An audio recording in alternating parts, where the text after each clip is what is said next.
آج ہم جن کا ذکر فرما رہے ہیں وہ حضرت شہر بانو رضی اللہ تعالی عنہ۔ ناظرین سامعین محترم، حضرت شہر بانو کی شخصیت جو کہ تعارف محتاج نہیں ہے کہ آپ کون ہیں،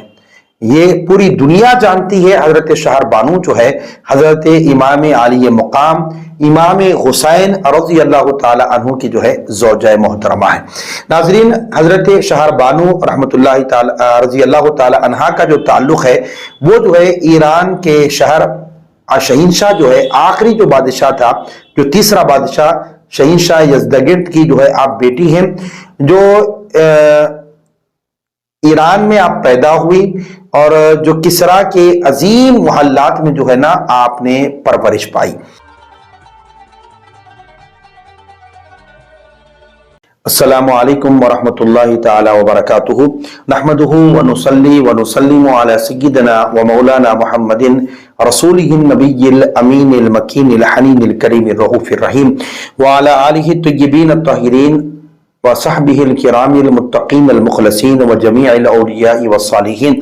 وعلینا معہم اجمعین، اما بعد۔ معزز ناظرین سامعین محترم، ہماری جو سیریز ہے تذکرہ صالحات امت، جن میں سے ہم جو ہے صالحات امت کا ذکر کرتے ہوئے آ رہے ہیں،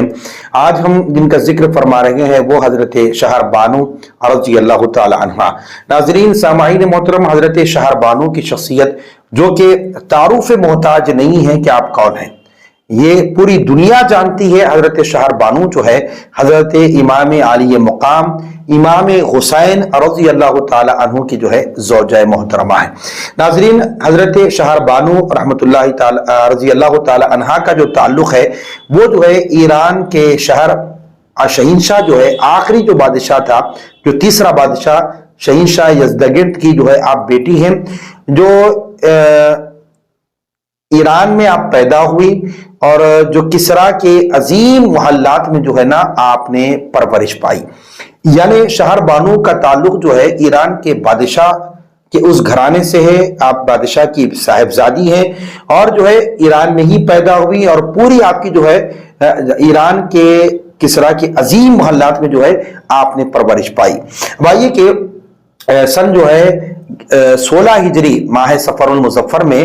حضرت عمر فاروق رضی اللہ تعالی عنہ کے دور خلافت میں حضرت فاروق اعظم نے کیا کیا، حضرت سعد بن ابی وقاص رضی اللہ تعالی عنہ کی زیر قیادت جو ایک لشکر بھیجا، اور وہ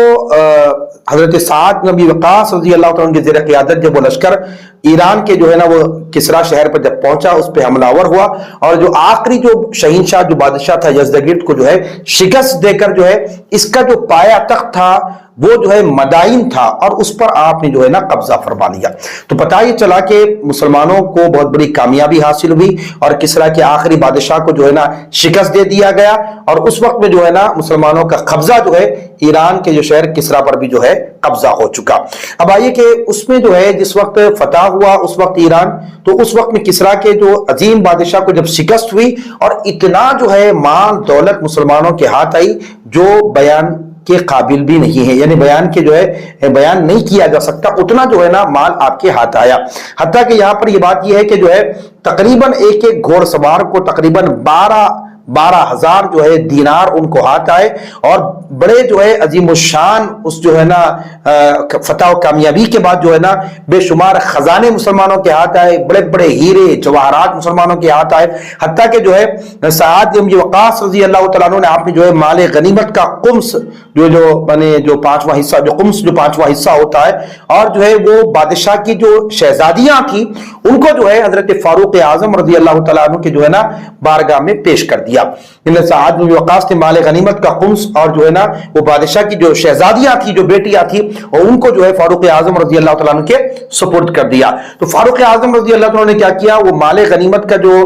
حصے جو مال آیا تھا مال غنیمت کا، اور وہ مال غنیمت جب آپ کے ہاتھ ہے تو آپ نے کیا کیا، حسب مراتب صحابہ کرام رضوان اللہ تعالیٰ اجمعین میں جو ہے نا آپ نے اس مال کو تقسیم فرمایا۔ اس کے بعد میں جو ہے حضرت عمر فاروق رضی اللہ تعالیٰ نے آپ نے کیا کیا، ایران کا جو بادشاہ کا جو قیمتی لباس تھا، جہاں پر جو ہے نا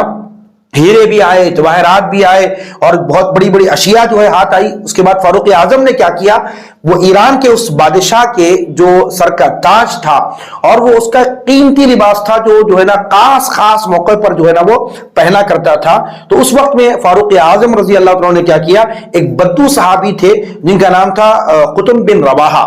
ان کو جو ہے بلا کر اس بدو صحابی کے جو ہے نا سر پر جو ہے وہ بادشاہ کے تاج کو رکھ دیا اور وہ قیمتی لباس جو ہے نا اس بدو کو پہنوا دیا آپ نے۔ مسلمانوں نے اللہ کا شکر ادا کیا۔ دیکھیے کہ یہ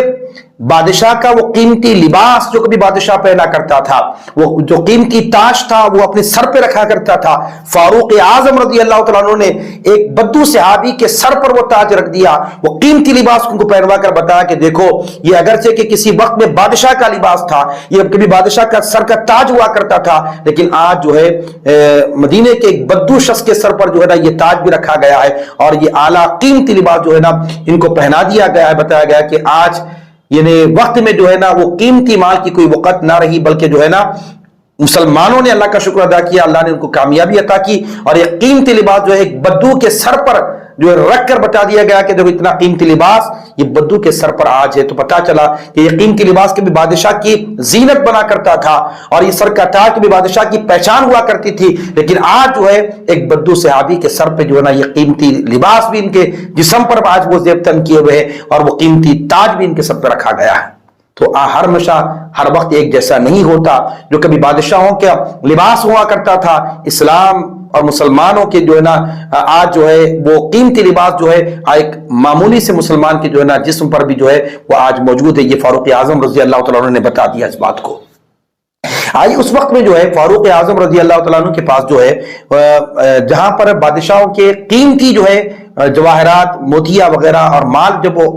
پیش کیا گیا تھا، وہیں پر بادشاہ کی صاحبزادیاں بھی اس وقت میں جو ہے نا فاروق اعظم رضی اللہ تعالیٰ عنہ کے دربار میں پیش کی گئی۔ تو اس وقت میں جو ہے فاروق اعظم رضی اللہ تعالیٰ عنہ نے دیکھا کہ وہ جو بادشاہ یزدگرد کی جو بیٹیاں تھیں، ان کی جو ہے 3 بیٹیاں اور ان پر جو ہے نا بڑے بڑے قیمتی جو ہے جواہرات ان کے لباس پہ ہے، تو فاروق اعظم نے حکم دیا کہ وہ جواہرات کو جو ہے سختی کے ساتھ جو ہے نا ان کے جو ہے نا لباس سے نکال دیے جائیں۔ تو اس وقت جو ہے وہ خواتین جو ہے نا وہ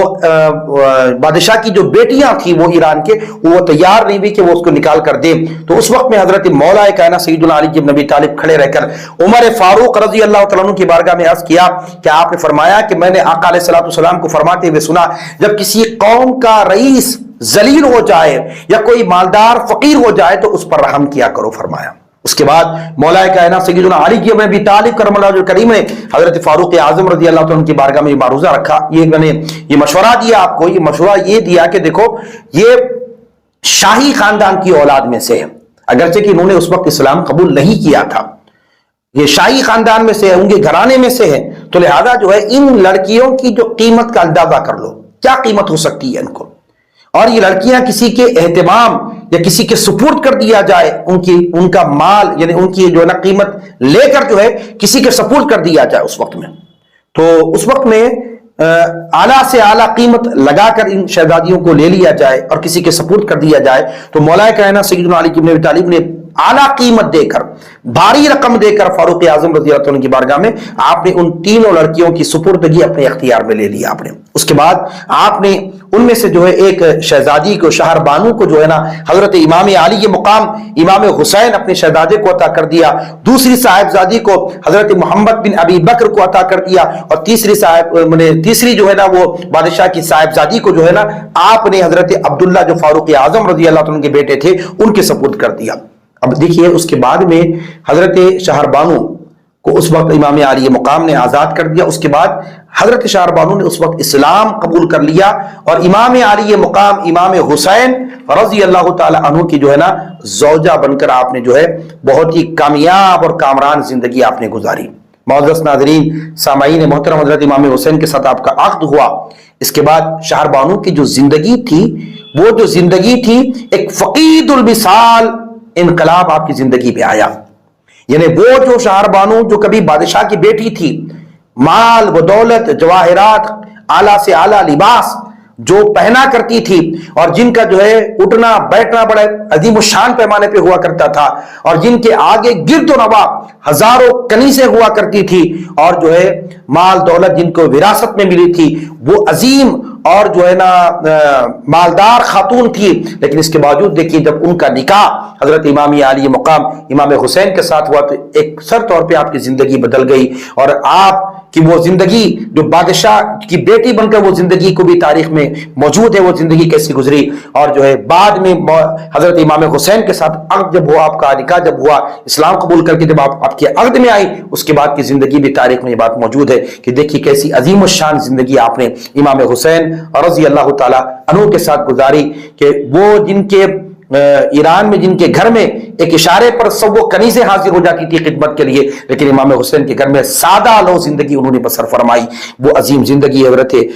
شہر بانو رضی اللہ تعالی عنہ نے حضرت امام علی مقام حسین رضی اللہ تعالی عنہ کے ساتھ گزاری۔ یہی نہیں کہ آپ امام علی مقام کے ساتھ زندگی جو بسر کی، حتیٰ کہ جو ہے امام حسین رضی اللہ تعالیٰ عنہ کے ساتھ آپ جو ہے سرزمین کربلا میں امام علی مقام امام حسین کے ساتھ آپ وہاں بھی جو ہے تشریف فرما رہی، اور آپ بھی جو ہے سرزمین کربلا پر جو مصائب جو تکالیف اہل بیت اطہار کے رسول اللہ صلی اللہ علیہ وسلم کے اہل خانہ نے جو برداشت کی، ان میں سے حضرت شہر بانو رضی اللہ تعالیٰ عنہ کا بھی جو ہے مقام و مرتبہ بھی آپ دیکھیں گے تو پتہ چلے گا۔ جو تکلیفیں جو اہل بیت اطہار کی معزز خواتین اٹھائی، ان میں حضرت شہر بانو بھی شامل رہی۔ آئیے میں حضرت شہر بانو حضرت معصوم علی اکبر کی شہادت کا منظر آپ نے دیکھا، اپنے خاندان کے اپنے گھرانے کے بڑے بڑے جو ہے نا لوگوں کی جامع شہادتوں کو حضرت شہر بانو نے اپنی آنکھوں سے ملاحظہ فرما لیا۔ حضرت معصوم علی اکبر کی شہادت کا منظر آپ نے دیکھا، اور اپنے سرتاج کو امام حسین رضی اللہ تعالیٰ عنہ کو بے کسی اور غریب الوطنی کی حالت میں شہید ہوتے ہوئے حضرت جو ہے نا شہر بانو نے اپنے آنکھوں سے وہ منظر دیکھا۔ ان کے نیزے پر چڑھے ہوئے سر کا جو ہے قیامت خیز منظر آپ نے دیکھا، اور ان کے گھوڑوں کی ٹاپوں سے روندی ہوئی ناش کو کلیجہ تھام کر آپ نے دیکھا۔ اتنی جو ہے نا سرزمین کربلا میں جو تکالیفوں کو آپ نے اٹھایا اور ایسے منظروں کو آپ نے اپنی نگاہوں سے دیکھا، اس کے بعد آخری وقت میں اپنے بیٹے حضرت امام زین العابدین کے ساتھ آپ مدینہ منورہ میں رہی۔ یہ چند باتیں جو ہے میں آپ کے سامنے حضرت شہر بانو کی حالات زندگی کے تعلق سے آپ کے سامنے رکھا، کیسی عظیم زندگی آپ کی رہی، کیسی ساجداری، کیسا ساتھ آپ کا امام علی مقام کے ساتھ رہا، وہ بھی میں نے آپ کے سامنے پیش کیا کہ کیسی ابتدائی زندگی کیسی گزری اور نکاح کے بعد کی زندگی کیسی گزری آپ کی امام حسین کے ساتھ، وہ تمام باتیں تاریخ کے اندر موجود ہے۔ یہ چند باتیں میں نے آپ کی سیرت کے تعلق سے بیان کیا۔ اللہ رب العالمین کی بارگاہ میں دست بدعا ہو، پروردگار عالم مولا ہم سب کو میرے مولا امام علی مقام امام حسین کی زوجہ حضرت شہر بانو کی سیرت کو پڑھنے اور جو ہے آپ کے تعلیمات پر عمل کرنے کی توفیق عطا فرما۔ وما علینا الا البلاغ، وآخر دعوانا ان الحمد للہ رب العالمین۔